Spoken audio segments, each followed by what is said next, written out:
అందరికీ నమస్కారం. ఈ వీడియో చూసే ముందు ఓం నమో వెంకటేశయ్య అని కామెంట్ చేయండి. ఒక వ్యక్తి జాతకంలో ఏలినాటి శని, అర్ధాష్టమ శని నడుస్తుంటే వృత్తి వ్యాపారాల్లో తీవ్ర ఆటంకాలు, ఆర్థిక సమస్యలు, అనారోగ్య సమస్యలతో ఇబ్బంది పడుతూ ఉంటారు. శని త్రయోదశి రోజు చేసే చిన్నపాటి పూజతో ఇలాంటి సమస్యల నుంచి ఉపశమనం పొందవచ్చు. శని త్రయోదశి ఎప్పుడు వచ్చింది, ఆ రోజున ఎలాంటి పూజలు చేయాలి అనే విషయాలను వివరంగా ఈ కథనంలో తెలుసుకుందాం. త్రయోదశి తిథి విశిష్టత: దేవదానవులు చేసిన క్షీరసాగర మథనంలో ఉద్భవించిన హాలాహలాన్ని తన కంఠంలో దాచుకొని లోకాలను కాపాడిన నీలకంఠుడైన ఆ శివుడికి కృతజ్ఞతలు చెప్పడానికి దేవతలందరూ ఆయన వద్దకు వెళ్ళింది ఈ శని త్రయోదశి నాడే అని శివపురాణం ద్వారా తెలుస్తుంది. దీని ప్రాముఖ్యత: శని త్రయోదశి రోజున శనిదేవునికి భక్తి శ్రద్ధలతో పూజా కార్యక్రమాలు చేసి శని త్రయోదశి వ్రతాన్ని ఆచరించడం వల్ల ఆర్థిక ఆరోగ్య సమస్యల నుంచి ఉపశమనం లభిస్తుంది. జ్యోతిష్య శాస్త్ర నిపుణులు చెప్తున్నారు, శనిదేవుడు కష్టాలు ఇస్తాడా? జ్యోతిష్య శాస్త్రం రీత్యా శనివారానికి అధిపతి శని భగవానుడు. ఏ వ్యక్తికైనా పూర్వజన్మ కర్మ ఫలాలను అందించే అధికారం శనిది. అందుకే మానవులకు మంచి ఫలితాలు అయినా చెడు ఫలితాలు అయినా కలిగేది శని భగవానుని అనుగ్రహం వల్లనే. నిజానికి శని పాపగ్రహం అంటారు, కానీ ఒక వ్యక్తిని అగ్ని పరీక్షలకు గురి చేసి దుర్మార్గం వైపు నుంచి సన్మార్గం వైపు నడిపించేది శని భగవానుడే.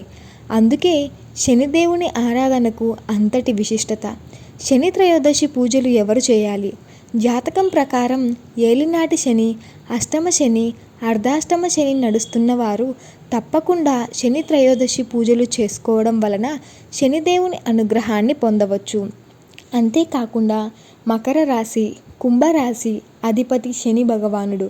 ఈ రెండు రాశుల వారు కూడా జాతక ప్రకారం శని దోషాలు ఉన్నా లేకున్నా తప్పనిసరిగా శని త్రయోదశి పూజ చేయించుకుంటే మేలు కలుగుతుంది.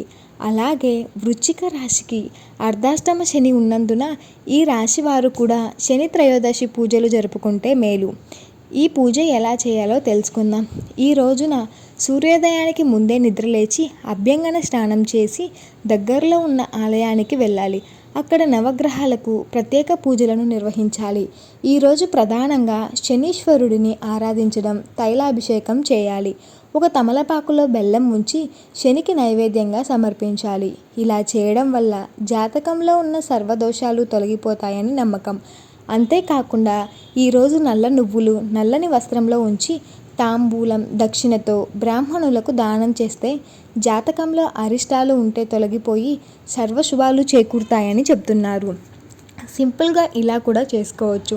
శని త్రయోదశి రోజు సమయాభావం వలన ఇవేమి చేయలేని వారు కనీసం నవగ్రహాల వద్ద మట్టి ప్రమిదలో నువ్వుల నూనెతో దీపారాధన చేసి శనిదేవునికి తమలపాకులో బెల్లం నైవేద్యంగా సమర్పించి 9 ప్రదక్షిణలు చేస్తే దేవుని ప్రీతిని పొందవచ్చు. అలాగే శివునికి కానీ ఆంజనేయ స్వామికి కానీ భక్తితో 11 ప్రదక్షిణలు చేస్తే శనిదేవుని అనుగ్రహం పొందినట్లే అని శాస్త్రం చెబుతుంది. ఈరోజు శనిదేవుని వాహనమైన కాకులకు ఆహారం పెట్టడం, నల్ల చీమలకు పంచదార పెట్టడం చేసినా మంచిదే. ఏ పూజకైనా భక్తి ప్రధానం.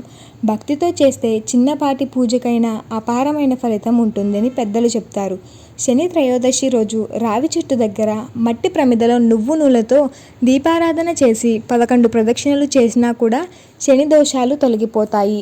అలాగే కలియుగ ప్రత్యక్ష దైవమైన వెంకటేశ్వర స్వామిని దర్శించినా మంచిదే. మనమందరం కూడా రానున్న శని త్రయోదశిని భక్తి శ్రద్ధలతో జరుపుకుందాం. సకల దోషాలను తొలగించుకొని సర్వశుభాలను పొందుదాం. ఓం శ్రీ శనేశ్వరాయనే నమః.